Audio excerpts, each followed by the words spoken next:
Let's talk about Pop Flex. This is part 2 of my Pop Flex review. Now let's talk about the leggings, and the reason why a lot of people swear by these leggings is the lack of a front seam.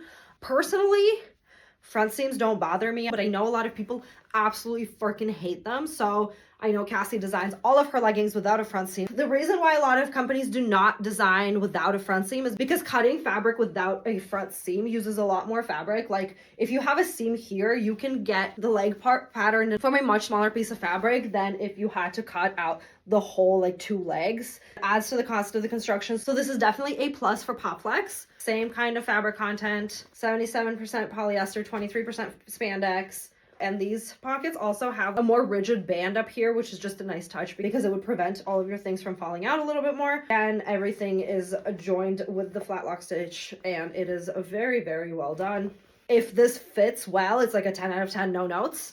And for the crop top, this is really interesting because this fabric feels a lot softer and stretchier than the leggings, even though the fabric content is exactly the same. I would love to know what it is about this particular knit that's different from that one. Will probably be extremely comfortable. The ribbing is slightly different than this ribbing. It actually has a higher percent of rayon.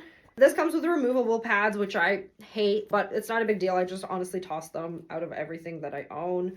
It does have darts on the outer part as well as the lining. They did not take any shortcuts in construction, so love to see that. Darts just help you shape the bust a little bit more, because most activewear, because it's so stretchy, actually does not have darts. Like this does not have darts, but this does, which I'm assuming was probably a choice due to the slightly less compressive nature of this fabric, maybe. I'm not sure.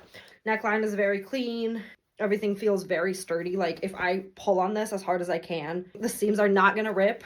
And that just speaks to the durability of that flat lock seam, including the neckline. Like this is usually the first thing to rip. I'm like literally stretching this as hard as I can, and there's no stitches popping, which is very impressive. This fits really well. The top is very, very soft, very comfortable, while still having like a decent amount of compression. 5 lengths of the inseam is like crucial because this does not bunch up. I have my Apple Watch around my ankle. It's not an ankle monitor or anything. This is one of those things that if you're like very short or very tall, you're definitely going to appreciate. Okay, so I just did a workout in the black set, and I will say I do hate the cap sleeves of this top, but that's only because I'm built like a linebacker. Like I'm very broad-shouldered, so if you're also broad-shouldered, maybe skip the cap sleeves. I just don't think they're very flattering, and they cut into my armpits a little bit, so I don't love that. But the leggings are totally squat-proof. I love them. The waistband stayed put pretty much my whole workout, and I might have been converted to the whole no front seam thing.